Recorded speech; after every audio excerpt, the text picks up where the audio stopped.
just like politics, all news is local, and that's certainly the case on Idaho Matters, the weekday public affairs podcast from Boise State Public Radio. Listen today to hear about events and issues that impact Idahoans. Search Idaho Matters wherever you get your podcasts.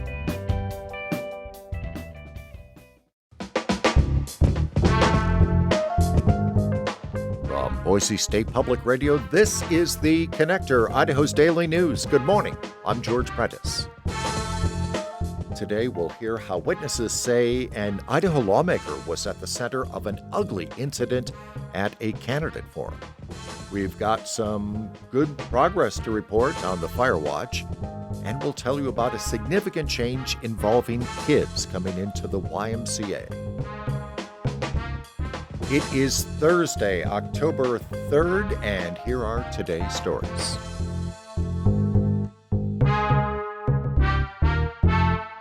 In north-central Idaho, a bipartisan forum in Latah County took a turn this week when Republican Senate incumbent Dan Foreman stormed out of the event, that following a racist outburst directed at a Native American candidate. Julie Lucata reports. On Tuesday, local Democrat and Republican representatives organized a Meet Your Candidates forum in the northern Idaho town of Kendrick. 3 contenders from each party, vying for District 6 legislative seats, answered questions submitted by audience members. When asked if discrimination existed in Idaho, conservative incumbent Senator Dan Foreman said no. In a statement released Wednesday, Democratic candidate Trish Carter-Goodhart said she pushed back on that idea when it was her turn to speak.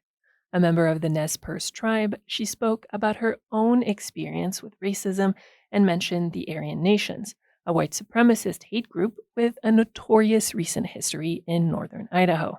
Foreman stood up and angrily interjected. He then told Carter-Goodhart she should go back to where she came from, and according to several people in attendance, stormed off. One event organizer and another panelist confirmed Carter-Goodhart's account, adding Foreman appeared very agitated. Indigenous people, including the Nez Perce tribe, have lived in the Columbia River Basin for thousands of years. Foreman was born in Lake Forest, Illinois. Julie Lucata, Boise State Public Radio News. Foreman did not respond to requests for comment. The senator is not new to controversy, including his proposal earlier this year to remove rape and incest as exceptions to Idaho's anti-abortion law. He earlier faced an ethics complaint over his shouting at a group of students at the Capitol who were there with Planned Parenthood, and he was also caught on camera swearing and shouting insults at a constituent at the Latah County Fair.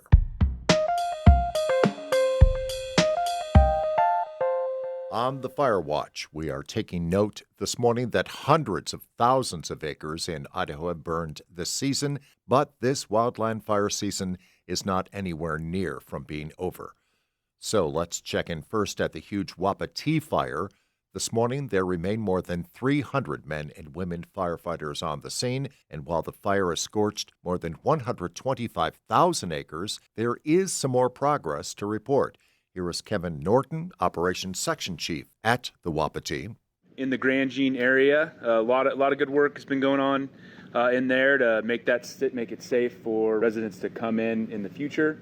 And for those that do have residences in the area, you can expect a call in the coming days on plans to allow folks to be able to get in there. And as of this morning, the Wapiti is 78% contained. Now let's check in with another huge operation, the lava fire, which has been threatening parts of Valley and Gem counties. Ed LeBlanc is the operations section chief on the scene. He says especially on the north edge of the lava, infrared cameras on drones are getting a pretty good workout in helping firefighters pinpoint any new hotspot. They'll fly over the fire, they'll find heat using IR, and cameras will go in, pick up that heat. Crew gets the long on that, the latitude, longitude of that heat. They can go in and mop it up. And as of this morning, the lava fire has now burned nearly 98,000 acres.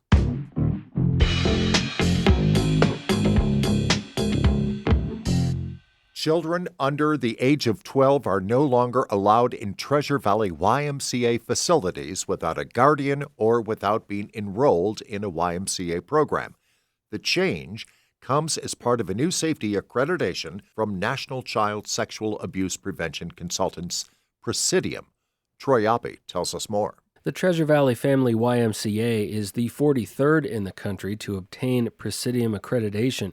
It follows several years of work and a wide-ranging evaluation, says Treasure Valley Family YMCA President and CEO David Duro. They came back and said, man, here's what you're doing right, but here's some things that need improvement in several of those areas, which is exactly what we wanted. Limiting access for unsupervised kids won't directly affect many members at all, according to the Y, and was a key change needed to obtain the accreditation. Another change, a hotline where anyone can report anonymously if needed abuse or potential abuse. We're now serving 1 out of 4 children in the Treasure Valley. We're going to do everything that we can to keep our eyes on people and on children, and we're going to respond when something happens. Presidium consultants reviewed YMCA facilities for risk factors like hidden areas and gave positive reviews of the local Y's staff training programs. Duro says beyond keeping kids safe, lowering risks for members might help save on insurance costs, too. Troy Oppie, Boise State Public Radio News.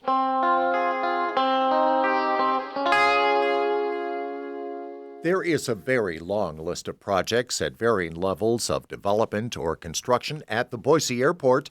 The next significant change will be coming in just a couple of weeks. If you've ever picked up someone from the airport, you probably know about the challenge of trying to get a space in the so-called cell phone lane. Well, a new area for waiting is about to open. Up first is what the airport calls an awareness campaign. It will begin next week. Simply put, that means we'll be seeing and hearing a lot more about this change, but then it will open the very next week. Here is Boise Airport Director Rebecca Hupp addressing the Airport Commission yesterday. As you know, if you've ever been in here to pick up a passenger at 11 o'clock at night, the existing cell phone waiting lane is not sufficient, and this will provide substantially more parking for that, about very conveniently located 5 to 6 minutes away. So the official start day of the new cell phone waiting area will be October 15th. And again, we'll be getting details on exactly where it will be and how it works next week. And that is today's episode of The Connector. I'm George Prentice. We'll see you back here tomorrow. To stay in touch with the news between now and then, check out BoiseStatePublicRadio.org or download the free Boise State Public Radio app. And thanks for listening.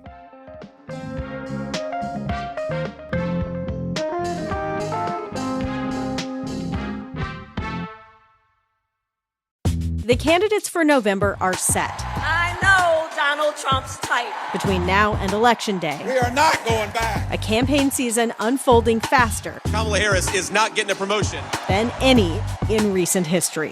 Make America great again.